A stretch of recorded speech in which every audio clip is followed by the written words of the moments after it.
an option. If we do that, we'll have to buy more land someplace else. So yeah. Yeah. But well, one of the things is figuring out where. It's not going to be in the land of hellish summers 8 months out of the year. I love the South. The people here are wonderful. Love Vicky misses winter. Yeah, but Vicky misses winter a lot. Yeah. Yeah. Well, there's lots of room in Iowa. I know, right? Well, actually, Iowa, Montana, and Idaho are 3 on towards the top of our list because of the wide open spaces and availability. That and the not so ridiculously hot weather, where Manny is. I was going to suggest you come down to Miami Beach, but I guess that idea's out. Yeah, I love you, Manny. I'll come visit, but not going to live there. Yeah. Try and remember that I'm huddling over my heater right now. It's 37 degrees in Australia. Oh my God. It's winter there, so. Yeah, he was all like, "I'm not getting out of bed this morning." It's like, but we have a radio show. The sun is shining, nice, beautiful, cloudy sky. Well, we have our cold here, too. There's no doubt about it. That's one of those nice extremes, you do actually get all 4 seasons. Sometimes they're kind of short-lived, but they actually all 4 usually hit. Yep, I hear you. Ottawa's the same way. So tell us about the meads you're gonna start out with. Well, the ones we're working on right now, the ones that are ready to sell, we have a pretty wide variety of different kinds and flavors and different drynesses, sweetness. We have a dry elderberry. We have a dry traditional. We have a semi-sweet traditional. We have a semi-sweet aronia and a sweet bee lemon mead. And I'm sure I'm forgetting a couple here. I know we have a chocolate mead as well. Michelle, help me out if I'm forgetting one here. Goji, the one you're drinking. Goji berry, which is actually what I'm drinking tonight. And we've got several others in the works. We've got a few different buckwheat meads. I've got a traditional buckwheat with oak, and we're doing a chocolate coffee buckwheat mead. And so we have high hopes for that. We're working with a local roastery, and we're kind of working on which coffee to go with that. So it's going to kind of be in the process for a while, but hope to have that later this winter. Wow. How do you manage so many different varieties at quantity?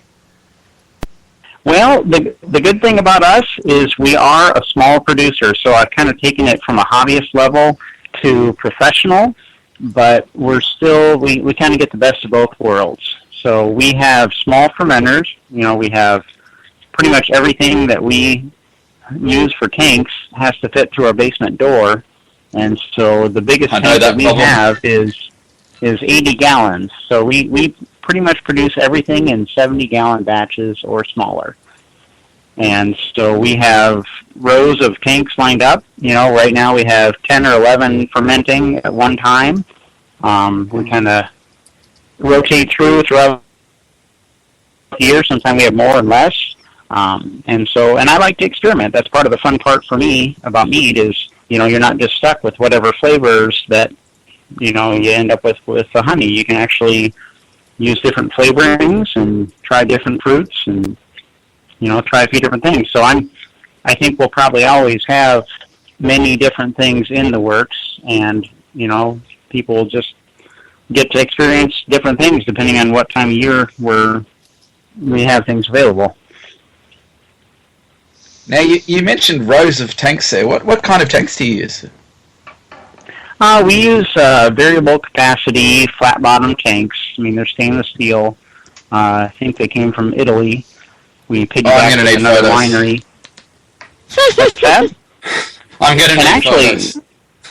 we were debating starting out even a little smaller, but we visited another local winery here in Iowa, and we were lucky enough to have a guy suggest that we should actually go a little bit bigger, and he suggested these specific tanks.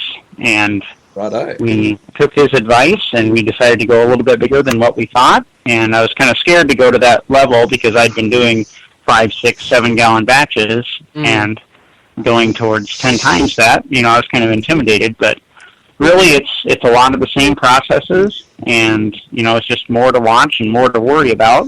But once you get it down, it's really quite rewarding, and we get to share it with that many more people. What was the hardest thing about scaling up? Oh, I think for me, I'm a pretty conservative person, so mentally, the thought of scaling up and the investment. I mean, you're investing in much more honey. You're investing in hundreds of pounds of fruit versus just a few pounds, and so you have more to lose. And it'd be great if you had the money and you could just do it as a hobby and gamble that way. But it's a true business venture for us, and we're trying to make it work as my full-time job, as Michelle's secondary job. And so mentally, just going to the bigger batches was a big hurdle, but really I feel very confident now that we've done it, and really grateful that we have. So there weren't any technical difficulties or anything like that from the scale up. It was just pretty much like a bigger 7-gallon, or.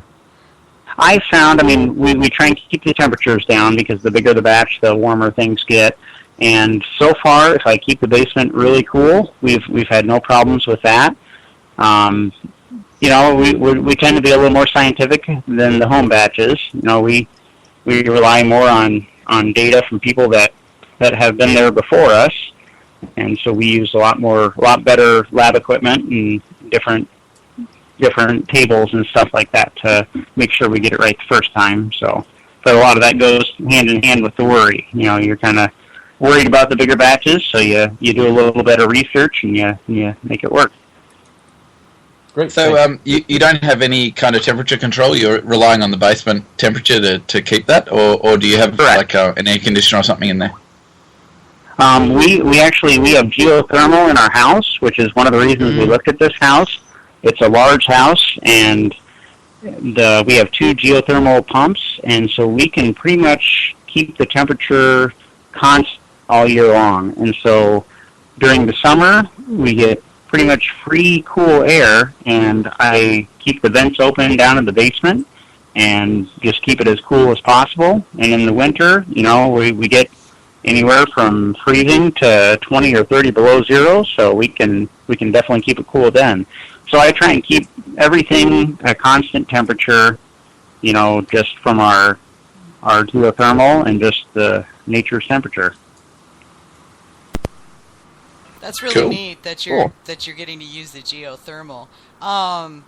We have a kind of a sidebar question here from Paul Johnson, who is actually just 4 hours away from you guys. So last time when I told him you guys are going to be on the show, he said he smells a road trip. Excellent. But he says he's assuming that you used Kickstarter to help get you started. Did you? We did not. We thought about it. I probably created about 4 campaigns over the past 2 years, and was just shy of hitting the go button. And we would be like, well, what should we do it for? Well, okay, we're going to need bottles and corks and and all that kind of stuff. Well, maybe we should do it for that. And then it was like, you know what, we really just need to order it. Let's just do it.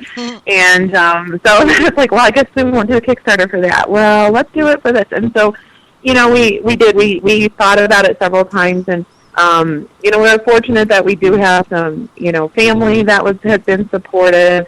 We have some equity in the home, which is good. Yeah. And that so can make a huge difference, especially if you've got a nice house in a decent market.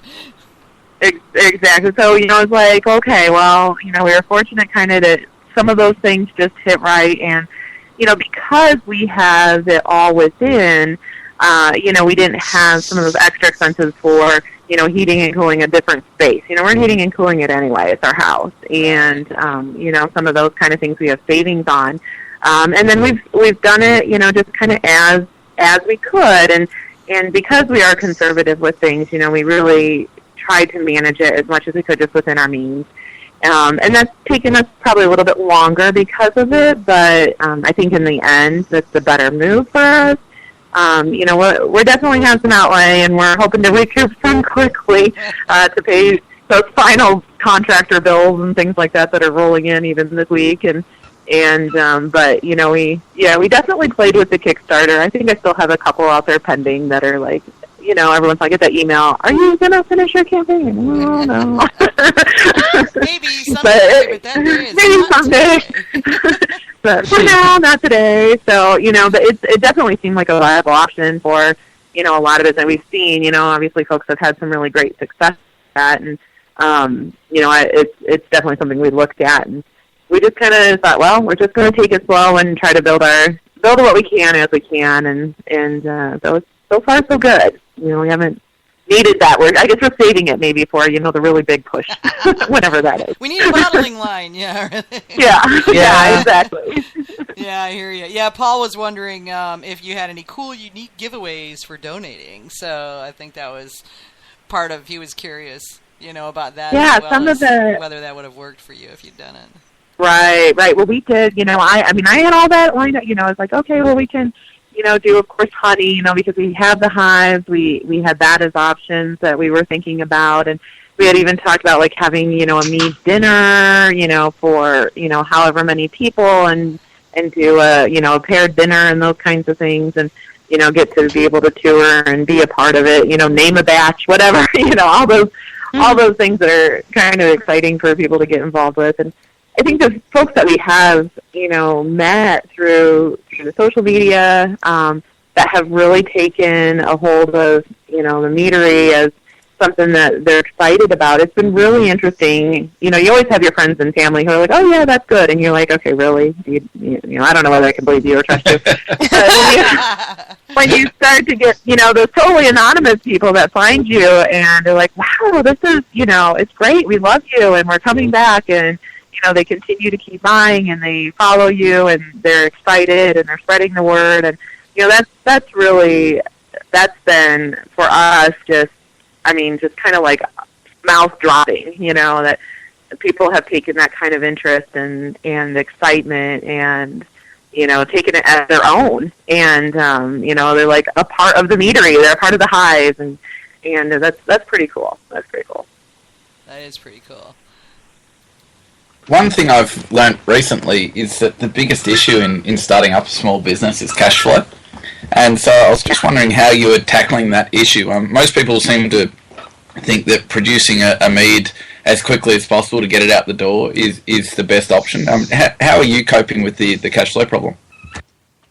Like I said, we have been trying to take it as we can, and we really didn't, I've had, some of my family was like, well, you just got to start selling. You got to start selling and get it out the door. And, that was one of our biggest kind of holdbacks is that we said, we didn't want to just push it out the door as soon as we could because we thought there's going to be excitement for it, and we don't want to outdo what we can, what we can produce.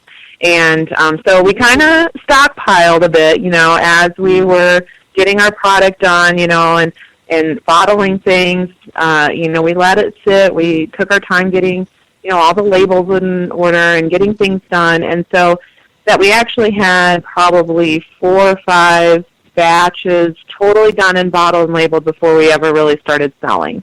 And so that way we felt like we had enough that we could, continue to supply that demand. And don't get me wrong, it's put a damper. There's been days when they're like, Wayne's like looking at, Craigslist, and he's like, can I spend $10? It's like, yeah, you can do it right now.